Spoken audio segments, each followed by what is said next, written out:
Feche seus olhos, curve sua cabeça, deixa eu fazer uma oração por você.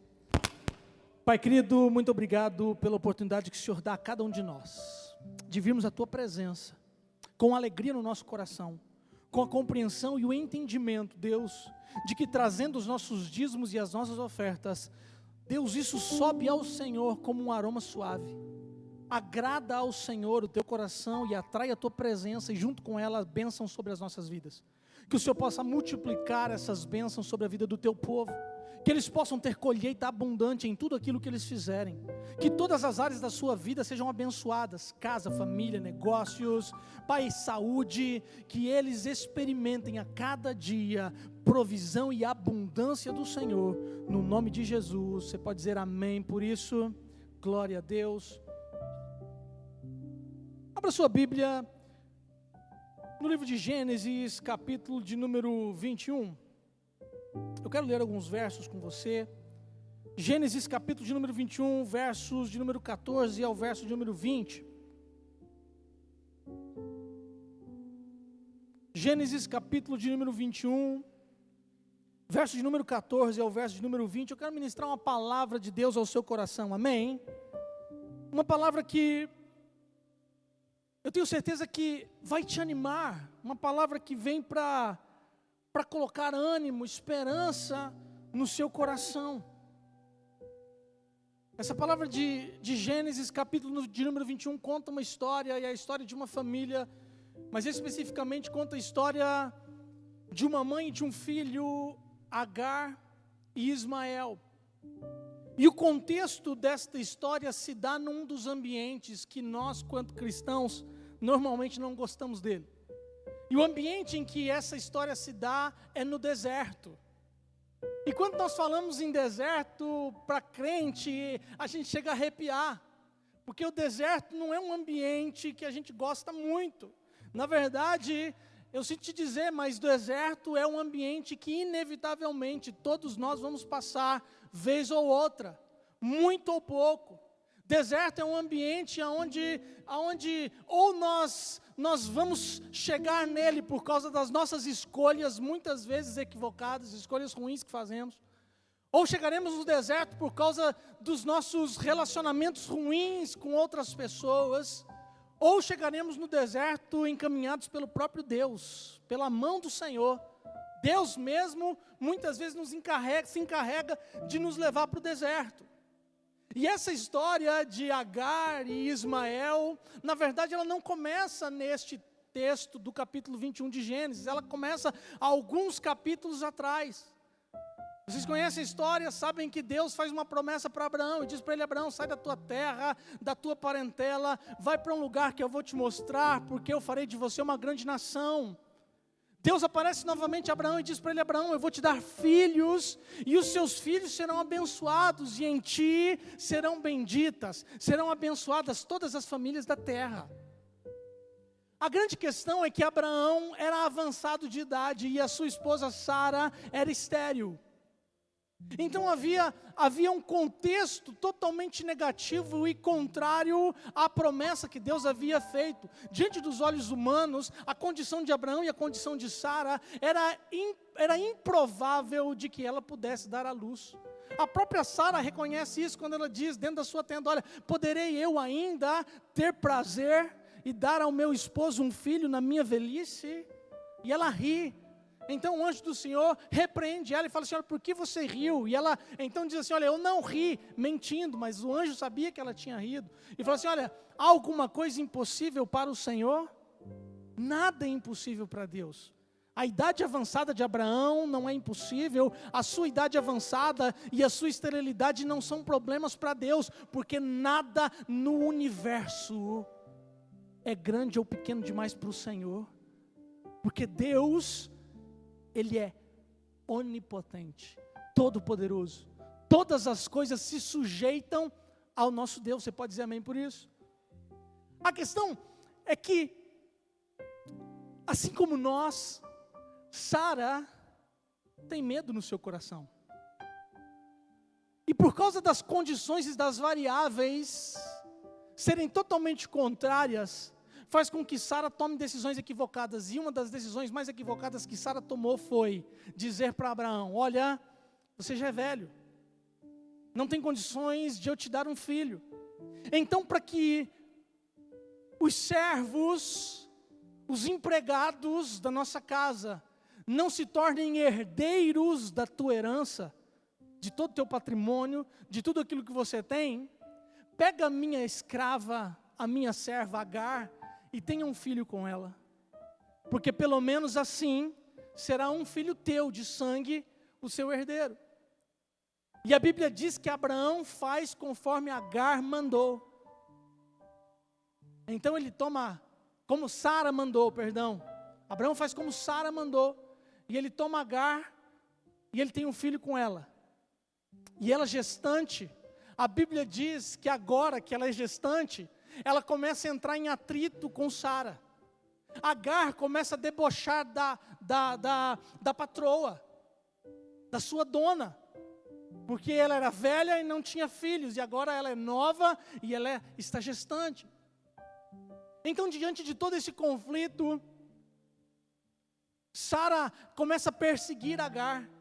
E sendo perseguida, ela se aborrece e decide fugir de casa.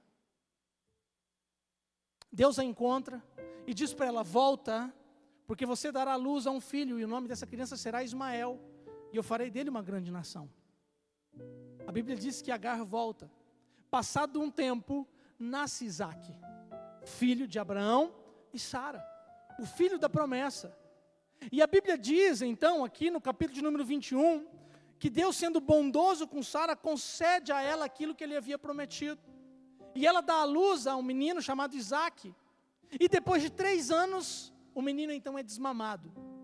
E num momento onde eles estavam celebrando a festa de aniversário de Isaque, Ismael, então com agora aproximadamente 15, 16 anos de idade, brincava, mas também caçoava, tirava sarro de Isaque. Agora o conflito não é mais entre as duas mulheres, o conflito agora é entre os 2 filhos. E por causa do conflito entre os 2 filhos, Sara dá uma ordem para Abraão. E fala para ele: Abraão, já estou cansado de Agar aqui em casa, já estou cansada de Ismael aqui em casa, pega Agar, pega Ismael e manda embora. E sabe o que Abraão fez? Exatamente como Sara mandou. Já dá para entender quem é que mandava lá, né? Já dá para perceber aqui quem é que comandava o pedaço ali. Sara comandava o pedaço. Abraão faz exatamente tudo aquilo que Sara ordenou. Olha o que o texto diz. Verso de número 14.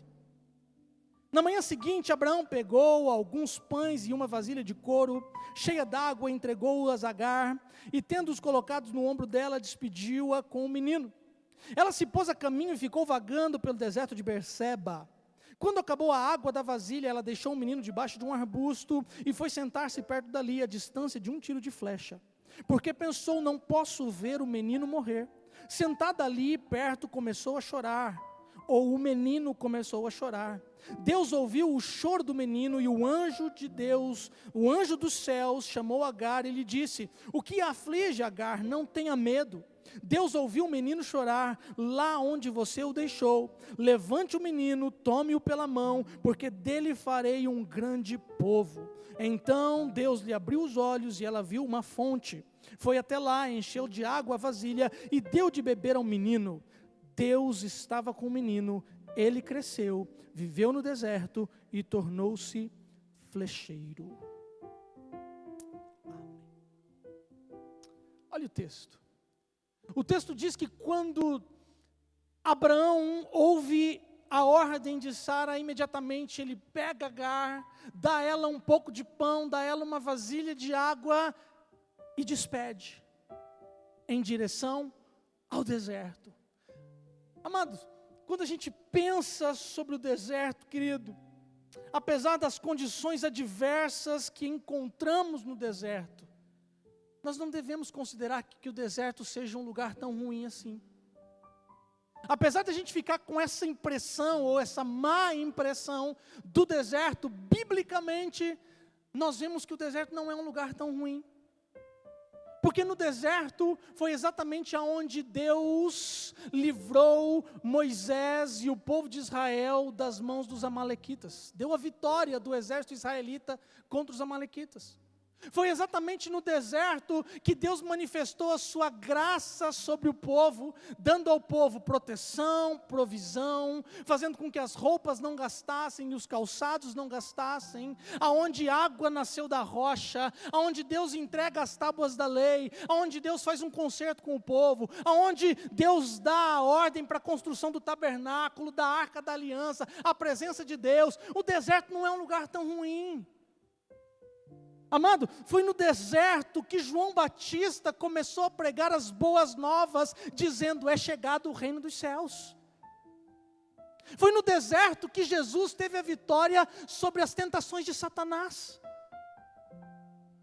Foi no deserto que Jesus recebeu a maior parte das orientações do Pai, para que ele pudesse entregar aos discípulos e ensinar todo o povo. Então escute, o deserto, amado, não é tão ruim. Aos olhos da fé, com toda certeza, deserto é um lugar de esperança. Eu conversava antes do culto iniciar com o irmão José Gervásio, e por acaso caiu esse assunto. Nós começamos a falar sobre Israel, e de como Israel, sendo localizada numa região extremamente desértica, tem uma das maiores produções agrícolas do mundo. É uma região deserta, de pouquíssima água, mas eles conseguiram transformar um lugar deserto num lugar produtivo. Um lugar que era um lugar de desesperança, eles transformaram num lugar de esperança. Eu estive lá em Israel, nós passamos pelos desertos, deserto de Massada, deserto de Sinai, nós passamos pelo deserto. E nós vimos plantações, sistema de irrigação, nós vimos ali um pomar gigantesco de mangas. E é muito interessante porque as árvores, as mangueiras de lá não são como as nossas mangueiras, que são extremamente altas. As mangueiras de lá são baixinhas. A copa da árvore, da mangueira, é muito baixinha. Ela dá da altura de um homem. E isso facilita a colheita. A produção é exatamente a mesma, mas agora a praticidade da colheita torna o custo muito inferior. É extraordinário ver o que eles fazem. Eles captam, como José Gervásio está dizendo, eles captam o orvalho da noite e criam um sistema de irrigação para a planta. Eles captam o orvalho do Hermon que desce sobre o Monte de Sião e forma o Rio Jordão. E eles canalizam e irrigam o deserto. E aquele lugar que era considerado um lugar de morte, um lugar de escassez, agora se torna um lugar de esperança. Então, queridos, quando nós estamos no deserto, quando estamos enfrentando um deserto, talvez você está aqui nessa noite, justamente passando por um momento desértico na sua vida. Quando passamos por um momento desértico, a pergunta que nos fazemos não deve ser: por que eu estou no deserto? A pergunta deve ser: o que eu posso aprender no deserto? O que nós podemos aprender no deserto? E especificamente quando a gente vem para esse texto de Gênesis 21, nessa história em que Abraão, quase que numa ação desumana, pega Agar, seu filho Ismael, e despede eles para o deserto.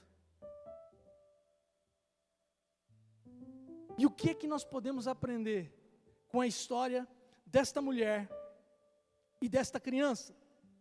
Em primeiro lugar, nós podemos aprender que não devemos ter medo, porque o deserto não é o nosso fim. Vou repetir isso para você. Não devemos ter medo, porque o deserto não é o nosso fim.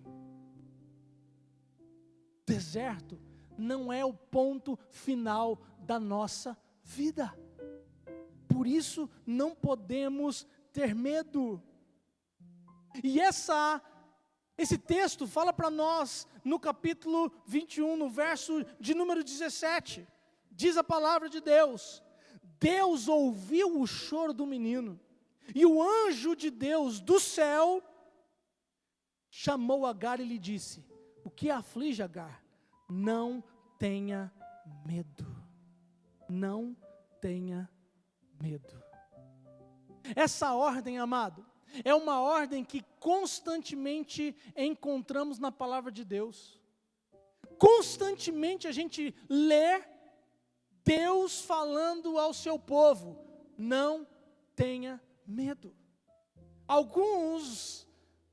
Algumas pessoas dizem que na Bíblia encontramos 365 vezes não temas, uma para cada dia do ano, mas essa não é uma informação verdadeira. Alguns estudiosos já procuraram e eles não conseguiram encontrar mais do que 65 ou 70 vezes a palavra, mas importa que não sendo 365, mas sendo 65 ou 170, o importante, amado, é que é uma ordem. E se está na palavra, ela permanece viva, permanece ativa e deve fazer parte da minha vida e da sua vida no dia de hoje. Deus falou isso, não tenha medo. Deus falou para Abraão: não tenha medo, Abraão, eu vou fazer de você uma grande nação.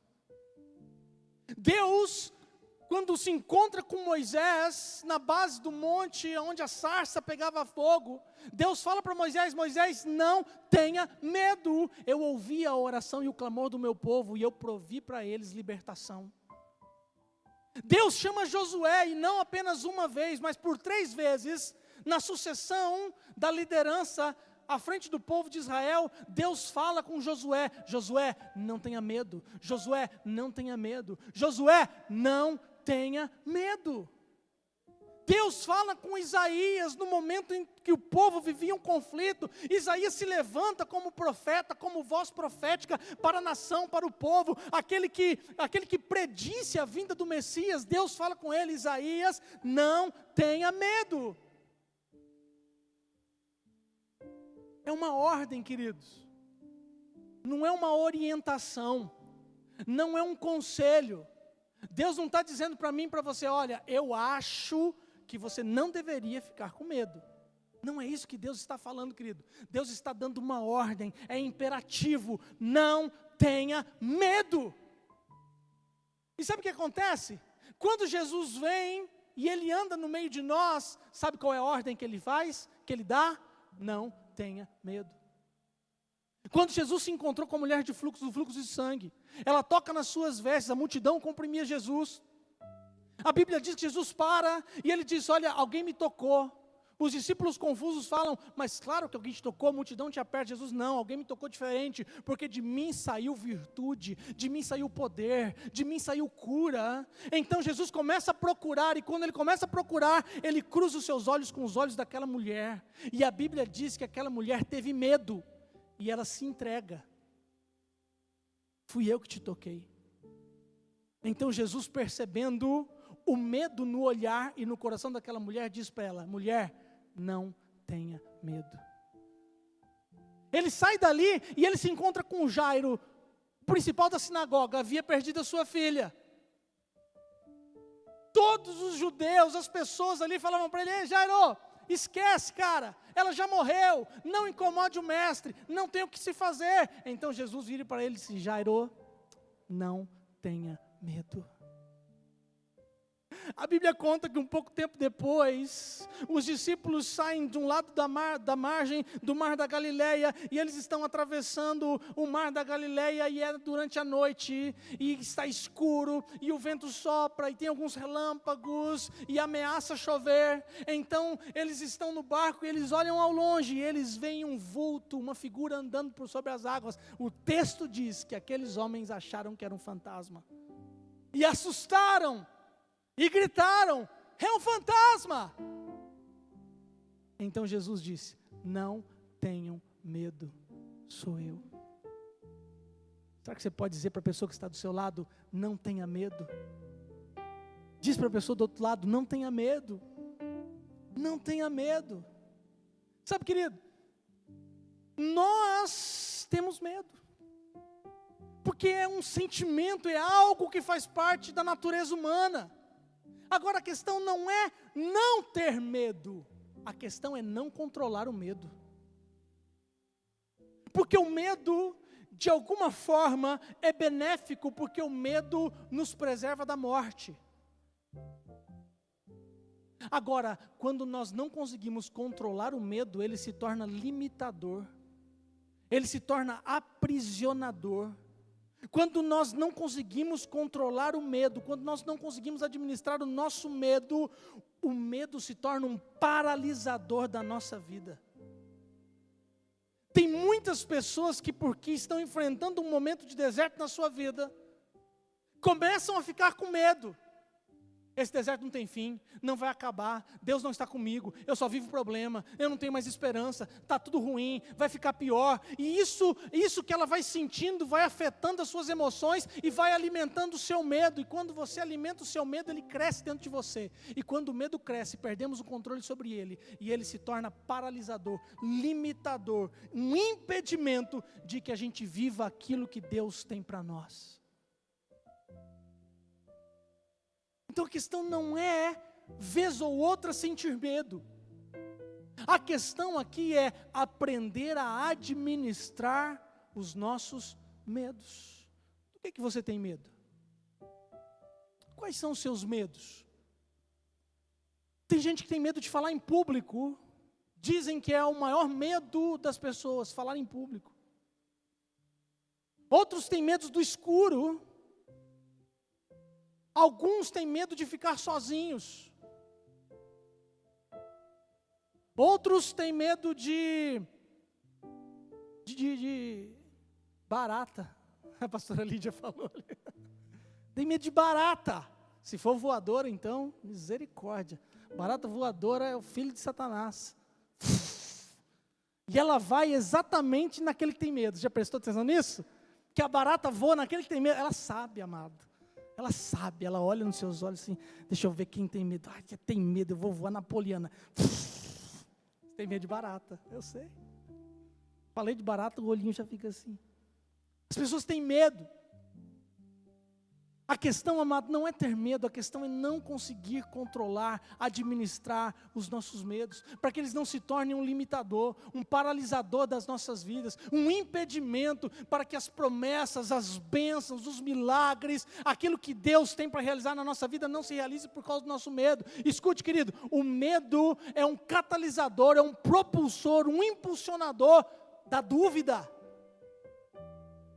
Começa com medo. Depois do medo, é a dúvida.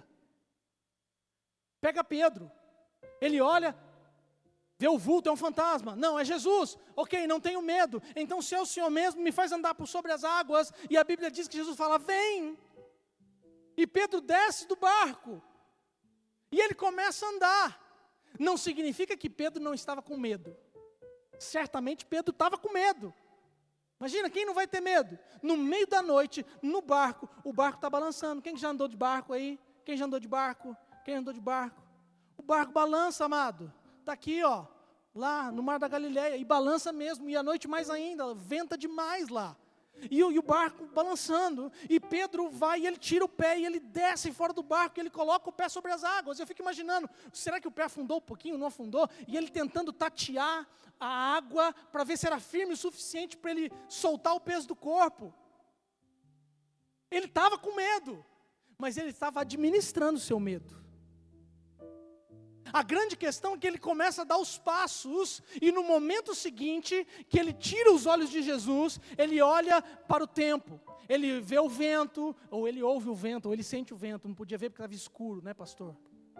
Ele sente o vento, ele sente o vento, ele percebe as ondas do mar agitadas, ele com certeza viu alguns relâmpagos, ouviu o trovão, e ele percebe aquela tempestade ao seu redor, mas eu fico imaginando num detalhe que não está escrito na Bíblia, que você sabe que nem tudo está escrito, e por não estar escrito, a Bíblia nos permite conjecturar algumas coisas, pensar algumas coisas, não significa que seja verdade, mas a gente imagina, está oculto ali. Eu imagino que Pedro olha para todas essas situações, mas eu tenho quase que uma certeza absoluta, que Pedro olhou para trás. E quando ele olhou para trás, ele deve ter olhado a cara dos outros discípulos. Amado, você consegue imaginar comigo a cara dos discípulos?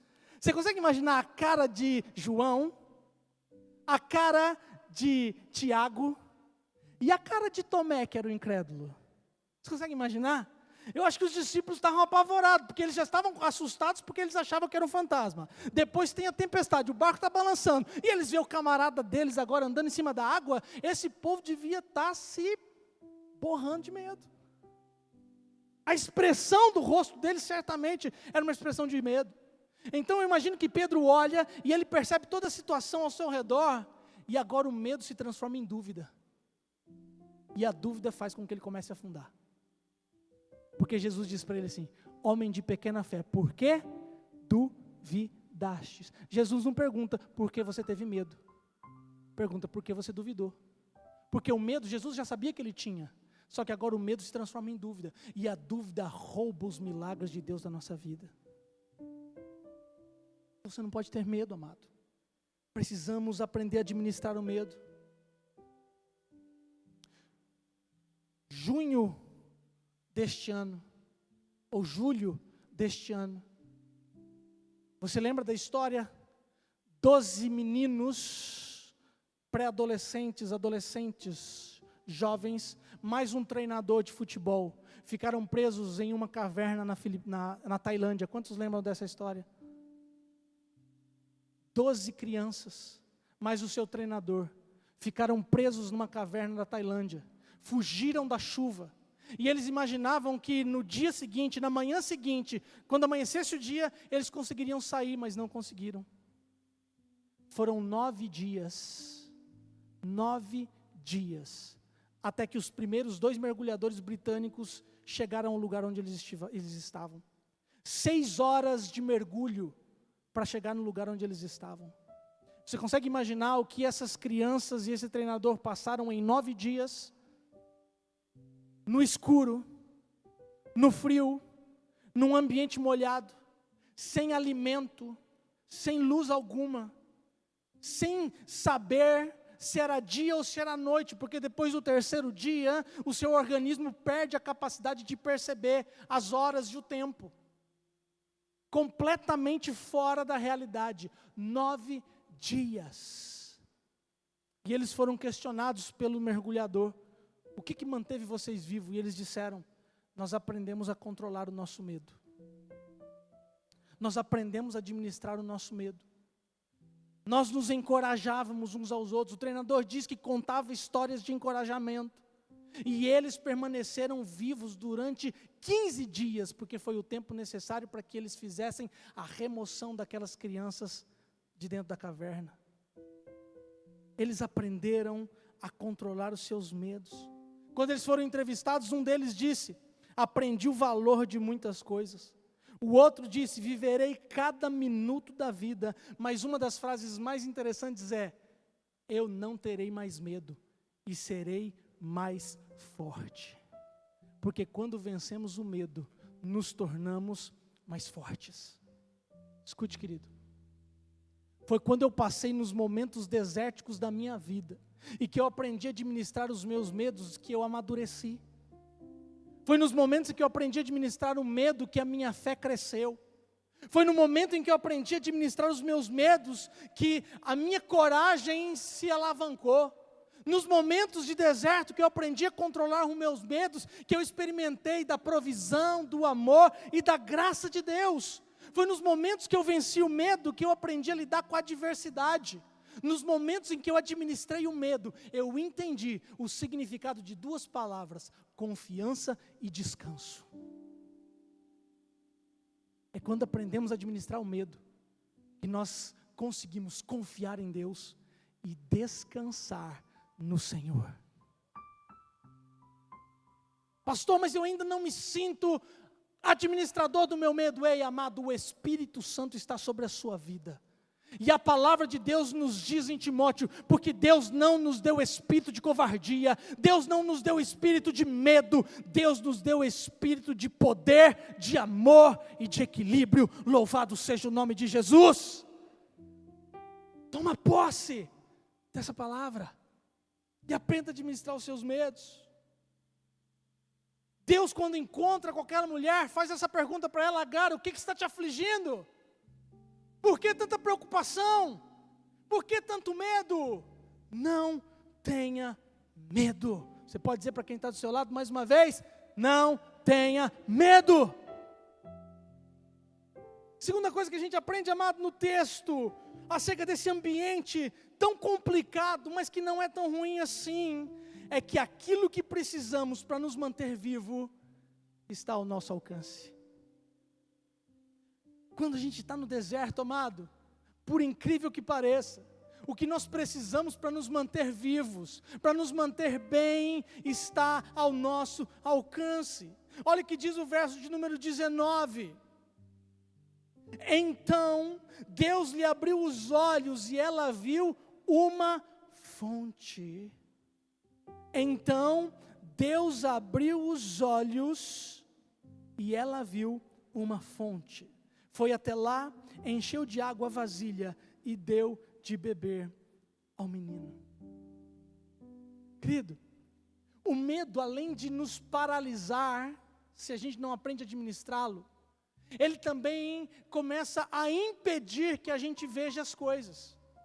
O medo tem a capacidade de nos cegar, de roubar de nós a capacidade de ver e de perceber as coisas ao nosso redor, principalmente de enxergar aquilo que está debaixo do nosso nariz. O texto deixou muito claro que Deus abriu os olhos daquela mulher e ela viu uma fonte. Escute, querido, Agar não conseguia enxergar aquela fonte, porque ela estava cheia de medo, porque os seus sentimentos estavam fragilizados, fragmentados, a sua esperança de futuro havia sido destruída. A Bíblia fala que ela levou o menino a uma distância de um tiro de arco, aproximadamente 700 metros de distância. E a 700 metros de distância ela deixou aquele menino debaixo de um arbusto, e ela se senta longe, e ela diz a si mesma: eu não posso ficar perto dele porque eu não sou capaz de vê-lo morrer. Ela não tinha nenhuma esperança. Toda a expectativa dela, por causa do seu medo, e por causa agora da dúvida, havia sido roubada. E ela não é capaz de enxergar aquilo que estava aos seus olhos. Ela não consegue enxergar que o escape estava do seu lado, próximo. E eu me lembro de uma história que nós lemos na Bíblia, em Lucas capítulo número 24. A história diz que depois que Jesus ressuscitou, ele aparece primeiro para as mulheres, depois ele aparece a alguns discípulos. E a história conta que haviam 2 discípulos frustrados, e eles estavam agora indo embora de Jerusalém. E eles estavam a caminho de Emaús. E os 2 caminhando sozinhos, então uma terceira pessoa chega ao seu lado, e sabe quem era? Jesus. A Bíblia diz que Jesus chega perto deles e pergunta: posso andar com vocês? Vocês estão indo para onde? Não, nós estamos indo para Emaús. Quer vir conosco? Vem com a gente. E a Bíblia diz que Jesus pergunta para eles: ei, por que vocês estão tão tristes? Por que vocês estão tão abatidos? Por que vocês estão tão aborrecidos? Vocês não estão sabendo o que aconteceu, não? Só você não sabe do que aconteceu? Aquele de quem os profetas falaram para nós, foi crucificado, morreu, foi sepultado. Agora as mulheres disseram que foram lá visitá-lo, encontraram a pedra removida e o túmulo estava vazio, mas ninguém encontrou o corpo. Todas as nossas esperanças se foram. A Bíblia diz que Jesus estava caminhando ao seu lado, mas eles estavam tão aborrecidos, eles estavam tão entristecidos, eles estavam tão frustrados, que os seus olhos foram impedidos de reconhecer Jesus. O texto diz isso: os seus olhos foram impedidos de reconhecer Jesus. Ei, não foi Deus quem impediu de vê-los, de eles verem Jesus. Foi o seu medo, suas frustrações, o seu desânimo, a sua incredulidade. E eles não percebem que caminharam o dia todo ao lado de Jesus. E quando eles chegam na casa de um deles, Jesus disse: olha, vou continuar o meu caminho. Ele disse assim: olha, não, está de noite, fica com a gente mais um pouco, está sendo tão bom conversar com você, fica aqui com a gente, vamos jantar. Então Jesus fica. E a palavra nos conta que quando eles se sentam à mesa para jantar, Jesus pega um pão e partiu no meio, dando graças. E quando Jesus parte o pão para dar graças, então os seus olhos se abrem e eles reconhecem Jesus. E quando eles reconhecem Jesus, Jesus desaparece. Como é que nós andamos o caminho todo ao lado do Mestre e não fomos capazes de reconhecê-lo? Eles chegam a dizer assim, não queimava o nosso coração enquanto ele nos contava as histórias das Escrituras? Mas não adianta queimar o coração, amado.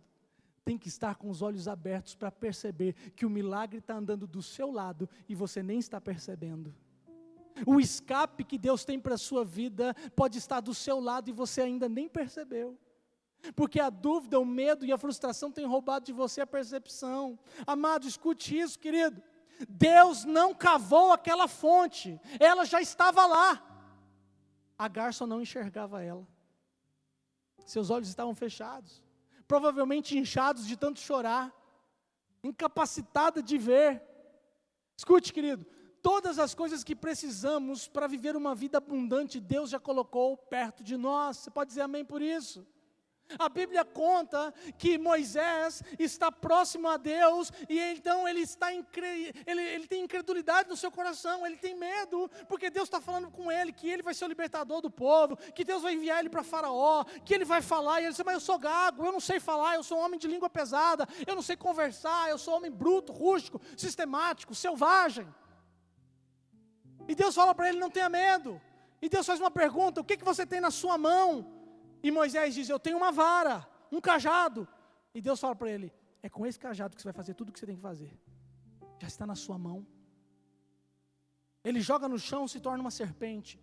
Ele vai com o cajado, ele toca o mar, o Nilo, o rio Nilo. Ele toca com o cajado e o rio Nilo se transforma em sangue. Ele chega perto do faraó e ele começa a dialogar, ele joga o cajado se torna uma serpente e come as duas serpentes que os mágicos do faraó tinham também feito. Diante do Mar Vermelho, todo o povo nervoso, estressado, preocupado, porque o exército de Faraó estava vindo seu encalço. Diante do Mar Vermelho, Deus fala para ele, você está preocupado, Moisés? Por que o povo está aí atrás resmungando, murmurando, nervoso? Estende o cajado e o mar vai se abrir. Com o cajado, Moisés toca na rocha e ela brota água. Está na sua mão.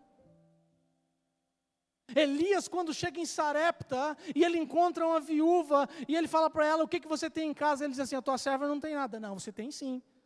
É verdade, a tua serva só tem um pouco de farinha na botija, um pouco de farinha na panela, e um pouco de azeite na botija. Então é com isso aí, que Deus vai abençoar a sua casa, a sua vida e a sua família.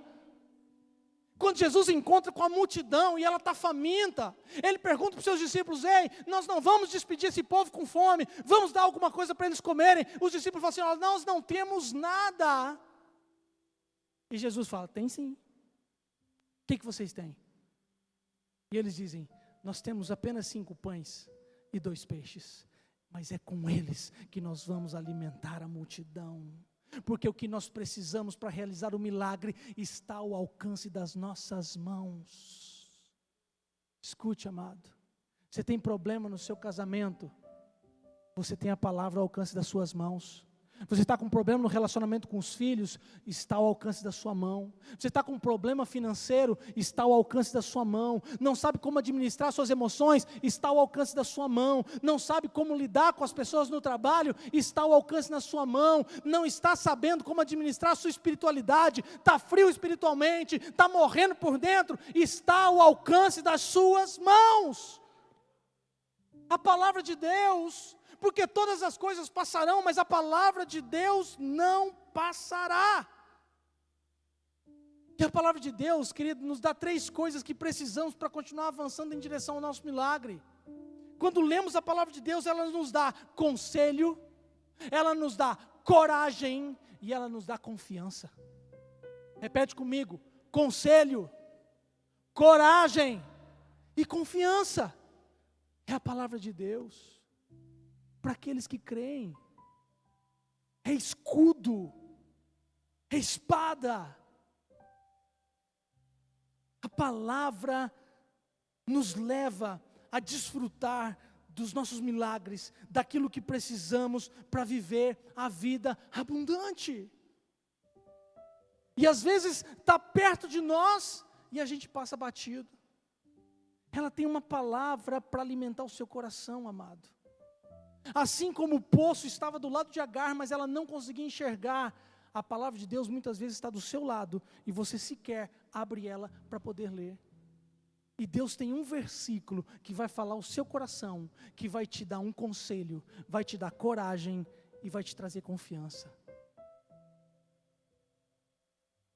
Terceira coisa, amado, que aprendemos nesse texto maravilhoso, é que apesar de toda essa diversidade que aquela mulher enfrentou, que o seu filho enfrentou, toda aquela situação difícil que eles estavam vivendo, nós aprendemos que no deserto não estamos sozinhos. No deserto nós não estamos sozinhos. Você acredita nisso, amado? Quantos creem nisso de verdade? Porque às vezes eu acho que não acredita, porque parece que não está na mesma sintonia. Amado, no deserto nós não estamos sós. A Bíblia diz no verso de número 20, Deus estava com o menino. Deus estava com o menino. Sabe o que é isso, querido? É manifestação da graça de Deus. É a manifestação da graça de Deus que mantém o Senhor ao nosso lado. Porque a promessa de Deus para Abraão, ela se cumpre em Isaac, não em Ismael. O filho da promessa é Isaac. O filho da escrava é o Ismael. A aliança é com Isaac, mas a graça estava sobre Ismael.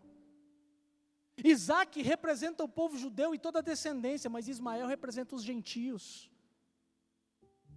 E a graça de Deus se manifestando sobre aqueles que não merecem, sobre aqueles que são desprezados, sobre aqueles que são rejeitados, sobre aqueles que não são bem queridos, não são bem vistos, aqueles que foram expulsos, aqueles que foram perseguidos. No deserto nós não estamos sozinhos, porque a graça de Deus está sobre nós. E quando é que a graça de Deus se manifesta? Quando o homem não é capaz de fazer nada. Porque enquanto o homem é capaz de fazer alguma coisa, a graça de Deus não se manifesta. A Bíblia conta, amado, que quando Abraão enviou Agar e Ismael em direção ao deserto, ele despediu eles apenas com um bocado de pão e uma vasilha de água. Ele despede a mulher e a criança com um punhado de pão e uma vasilha de água, ou seja, uma provisão ridícula. Uma provisão ridícula, miserável. Porque o que o homem tem para oferecer é miséria. Os atos de justiça e de bondade que um homem pode oferecer não passam de trapos de imundície. Nada daquilo que eu, você, homens, podemos fazer é bom o suficiente. A Bíblia diz que Abraão despediu ela com uma miséria, uma provisão ridícula.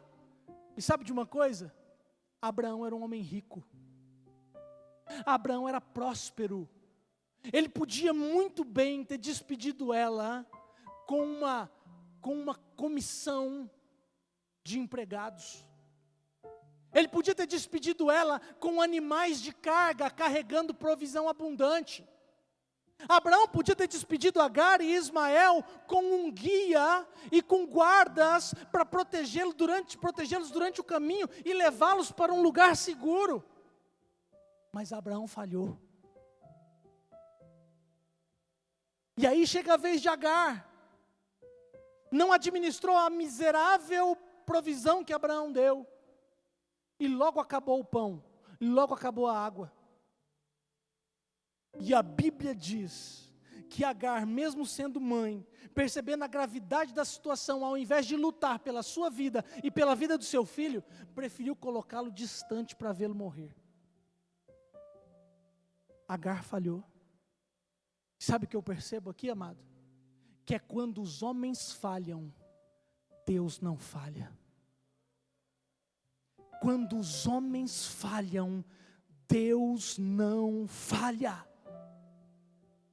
Quando os homens falham, Deus entra em ação. Quando o homem não é capaz de fazer nada, Deus é capaz de fazer tudo.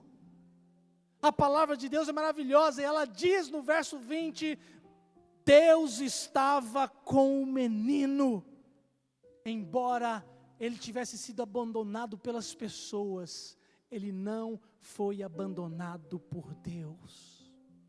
Escute isso, querido, Deus não te abandonou, Deus não te deixou, Deus não te desamparou, Deus não se esqueceu de você. Deus tem uma promessa de estar com você até o fim.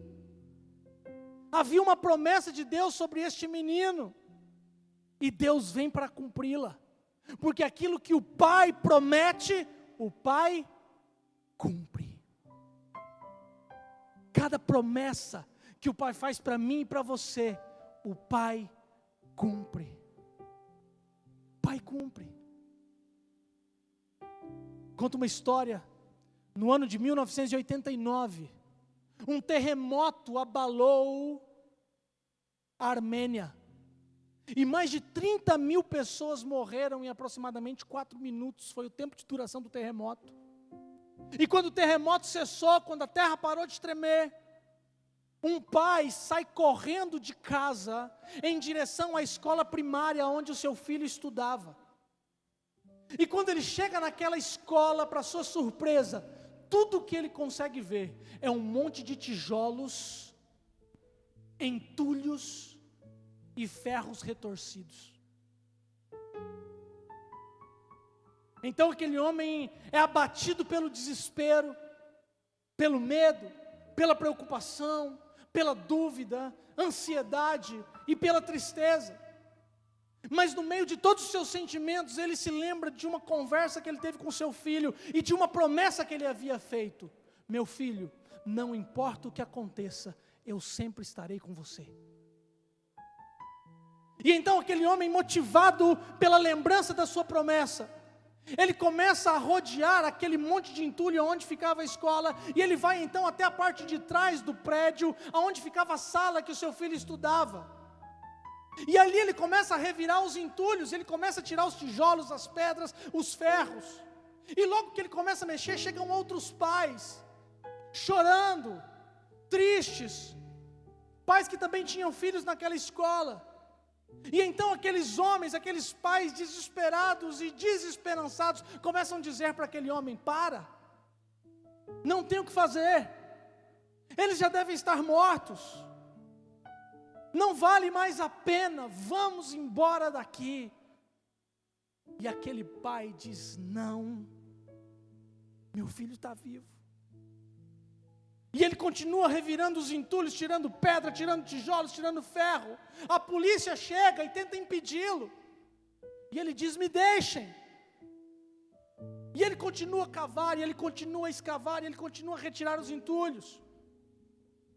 Então os bombeiros chegam, e os bombeiros vêm e falam: olha, pare, não tem o que ser feito, vá para sua casa.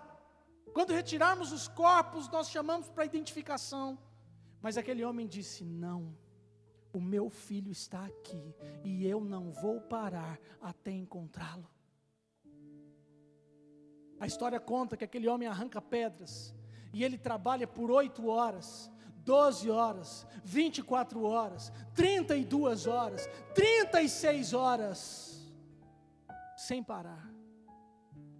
E as suas mãos agora já estão em carne viva, o seu corpo agora já está consumido pelo cansaço e pela dor, mas no seu coração há uma esperança, por causa de uma promessa.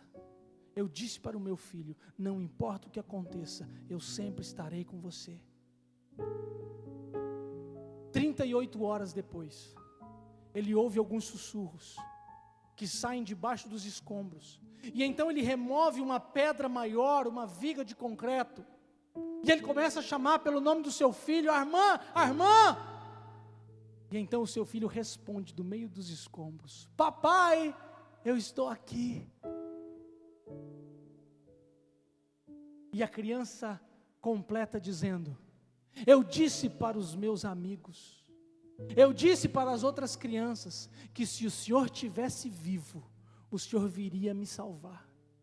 E que se o Senhor viesse me salvar, todos eles também seriam salvos. O Senhor me prometeu, o Senhor se lembra? Não importa o que aconteça, eu sempre estarei com você. Aquele homem salvou seu filho e salvou as demais crianças. Quem sabe você veio para cá nessa noite e o deserto que você vive roubou sua esperança. Quem sabe áreas da sua vida desmoronaram como nesse terremoto e a sua esperança agora está soterrada. Mas eu vim aqui para te dizer, há uma promessa para você. Não importa o que aconteça, eu estarei com você.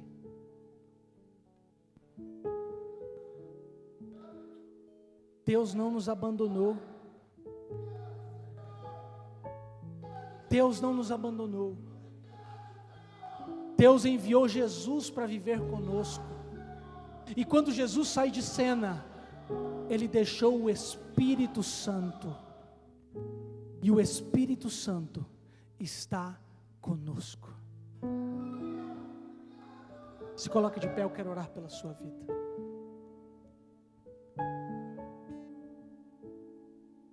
Vamos cantar uma canção?